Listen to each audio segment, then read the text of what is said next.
TNPSC போட்டித் தேர்வு மாணவர்கள் அனைவருக்கும் மனமார்ந்த வாழ்த்துக்களும் பாராட்டுகளும். நாம் இந்த வீடியோவில் இந்தியாவில் ஏற்பட்ட பசுமை புரட்சி என்பதை பற்றிய விரிவான விளக்கங்களை இப்போது பார்க்கலாம். அதாவது இந்தியாவில் சுதந்திரத்துக்கு பிறகு ஏற்பட்ட உணவு பற்றாக்குறையை நீக்கி ஒரு தன்னிறைவு பொருளாதாரமாக மாற்றிய ஒரு புரட்சி தான் இந்த பசுமை புரட்சி. அதை பற்றிய முழுமையான விவரங்களை இப்போது பார்க்கலாம்.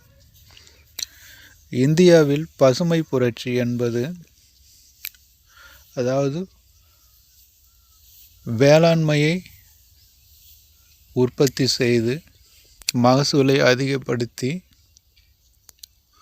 உணவு பற்றாக்குறையை போக்கி தன்னிறைவு ஒரு பொருளாதாரமாக மாற்றக்கூடியது தான் இந்த பசுமை புரட்சி.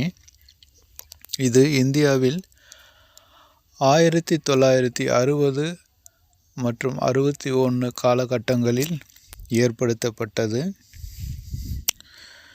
போர்ட் அறக்கட்டளை பரிந்துரையின் அடிப்படையில் இந்த புதிய வேளாண்மை கொள்கையானது உருவாக்கப்பட்டது.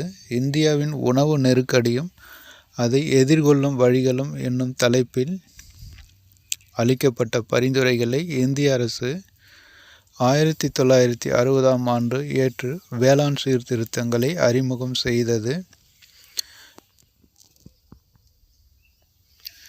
எம்.எஸ். சுவாமிநாதன் அவர்களால் உருவாக்கப்பட்ட இத்திட்டம் பசுமை புரட்சி என்ற பெயரில் அழைக்கப்பட்டது. இந்தியாவின் பசுமை புரட்சியின் தந்தை என்று எம்.எஸ். சுவாமிநாதன் அழைக்கப்படுகிறார். இப்போது பசுமை புரட்சியின் முக்கியமான தாக்கங்களை இப்போது பார்க்கலாம். வேளாண்மை உற்பத்தி தொடர்ந்து அதிகரிப்பு. 1950களில் காலகட்டத்தோடு ஒப்பிடுகையில் வேளாண் உற்பத்தி 2லிருந்து 3 மடங்குகள் அதிகரித்தது.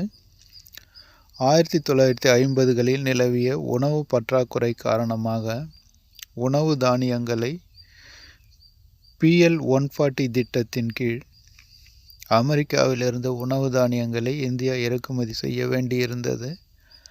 அரிசி, கோதுமை, பருப்பு வகைகள் மற்றும் காய்கறிகள் உற்பத்தி அதிகரிப்பின் காரணமாக இன்று நிலைமை மாறியது. மேலும் வெளிச்சந்தையிலும் விவசாய உற்பத்தி பொருட்கள் தாராளமாக கிடைக்கின்றன. அடுத்து வேளாண் வேலைவாய்ப்புகள் அதிகரிப்பு. ஆண்டு முழுவதும் விவசாய நடவடிக்கைகள் தொடர்வதால் விவசாய வேலைவாய்ப்புக்கான தேவை அதிகரித்தது. இந்த தேவை 2 குழுக்களில் உணரப்பட்டது. முதலாவதாக விவசாய நிலங்களில் பாரம்பரிய முறைகளில் பணியாற்றும் திறனற்ற விவசாய தொழிலாளர்களின் வேலைவாய்ப்புகள் அதிகரித்தன. இரண்டாவதாக அறிவியல் முறையில் வேளாண் உற்பத்தியில் ஈடுபடுவதற்கு தகுதி பெற்ற வேளாண் பொறியாளர்களின் தேவையும் அதிகரித்தது. அதற்கடுத்து வேளாண்மை தொழில்துறை சந்தை. இந்தியாவில் கொண்டு வரப்பட்ட பசுமை புரட்சியின் விளைவாக வேளாண் நடவடிக்கைகளில் மாற்றம் ஏற்பட்டது மட்டுமல்லாமல் சந்தைக்கும் தொழில்துறைக்கும் இடையிலான ஆரோக்கியமான உறவுகள் ஏற்பட்டது. அறிவியல் முறை வேளாண்மை, டிராக்டர்கள் போன்ற பண்ணை உபகரணங்கள் வேளாண்மை பொறியியல் சார்ந்து இருந்ததால் அதிகரித்து வரும் தேவையை உணர்ந்த தொழில்துறையும் இத்தகைய வேளாண் உபகரணங்களை குறைந்த விலைக்கு உற்பத்தி செய்வதில் ஆர்வம் காட்டினர். அதேபோல வேளாண் உற்பத்தி பொருட்களை நுகர்வோருக்கு கொண்டு சேர்க்கும் வகையில் பதப்படுத்துதல் மற்றும் விநியோகத்தில் சந்தையும் தனது பங்கினை திறம்பட ஆற்றத் தொடங்கியது. மாநிலங்களுக்கிடையிலான பரிமாற்றம் மற்றும் சந்தை முறை. பசுமை புரட்சியின் போது இந்தியாவில் பல மாநிலங்கள் எதிர்கொள்ள நேர்ந்த முக்கிய பிரச்சனை என்பது மண்வளமிக்க மாநிலங்களில் மட்டுமே பசுமை புரட்சி பயனளிக்கக்கூடியதாக இருந்தது என்பதாகும். இதனால் உபரி உற்பத்தி அடைந்த மாநிலங்கள் வறட்சியால் பாதிக்கப்பட்ட விதர்பா பகுதி மற்றும் தெலுங்கானா மாநிலத்திற்குள் தங்கள் உபரியை விநியோகித்தனர். இதன் மூலமாக நுகர்வு தேவையை நிறைவு செய்யும் வண்ணம் மாநிலங்களுக்கிடையேயான வேளாண்மை சந்தை அதிகரிக்க தொடங்கியது. இதனால் உணவு தானியங்களை இறக்குமதி செய்யும் நிலை குறைந்தது. அடுத்து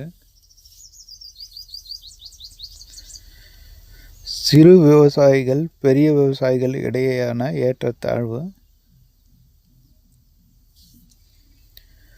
சிறு விவசாயிகள் நிதி வசதியின்மை, உள்கட்டமைப்பு வசதியின்மை, சந்தையை அணுகும் ஆற்றலின்மை காரணமாக சிறு விவசாயிகளால் பெரிய விவசாயிகளுடன் போட்டியிட இயலவில்லை. இதனால் சிறு விவசாயிகள் புறக்கணிக்கப்பட்டனர். சிறு விவசாயிகளும் புதிய வேளாண் தொழில்நுட்பங்களை பயன்படுத்துவதில் ஆர்வம் காட்ட இயலவில்லை. இதனால் வேளாண் பொருளாதாரத்தை பொறுத்தவரை மாநிலங்களுக்கிடையேயான ஏற்றத்தாழ்வு ஏற்பட்டது போன்ற விவசாயிகள் மத்தியிலும் ஏற்றத்தாழ்வுகள் உருவாகின. வெகுமக்கள் இயக்கம். பசுமை புரட்சியால் இந்தியாவின் பெரும்பான்மை வேளாண்மை சமுதாயம் தனிப்பட்ட மற்றும் தேசிய சமூக பொருளாதார நலன்களுக்காக ஒன்றுபடுத்தப்பட்டனர். இதனால் விவசாய உற்பத்தி அதிகரித்ததுடன் விவசாய சமுதாயத்தின் வருவாயும் அதிகரித்தது. விவசாய சந்தையில் ஏற்பட்ட போட்டிகளின் காரணமாக விவசாய விளைபொருட்களுக்கு நல்ல விலை கிடைத்தது. இதனால் இந்தியாவின் ஒட்டுமொத்த வேளாண் சமுதாயமும் பசுமை புரட்சியில் பங்கெடுத்தது. தொழில்துறை போல் அல்லாமல் வேளாண்மை துறை குறுகிய கால வளர்ச்சியும் லாபமும் பெற்றது. இதனால் விவசாய சமுதாயத்தினர் மத்தியில் பசுமை புரட்சியில் பங்கெடுப்பது புரட்சிகரமாக பார்க்கப்பட்டது. அதற்கடுத்து பசுமை புரட்சியின் சாதனைகள். உணவு தானிய பற்றாக்குறை முடிவுக்கு வந்தது. உயர் மகசூல் அளிக்கும் விதைகளும் பயிரிடும் முறைகளும் விவசாயிகளுக்கு ஊக்கம் அளித்தன. நீலம், மஞ்சள், வெண்மை புரட்சிகளின் மூலமாக மீன்வளம், கோழி வளர்ப்பு மற்றும் பால் பண்ணை தொழில்கள் மிகப்பெரிய மாற்றம் கொண்டு வரப்பட்டன.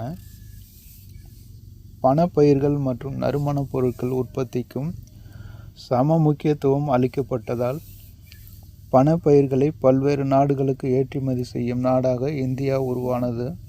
இதனால் அந்நிய செலவாணி வரவு அதிகரித்தது. இருந்தபோதும் கரும்பு, எண்ணெய் வித்துகள், பருப்பு வகைகள் போன்ற பயிர்கள் பயிரிடுவதில் விவசாயிகள் போதிய ஆர்வம் காட்டவில்லை. இதன் முக்கியத்துவம் 1970களிலும் 80களிலும் தொடக்கத்தில் உணரப்பட்டது. பசுமை புரட்சியின் முக்கியத்துவத்தை பார்த்தோம் நண்பர்களே.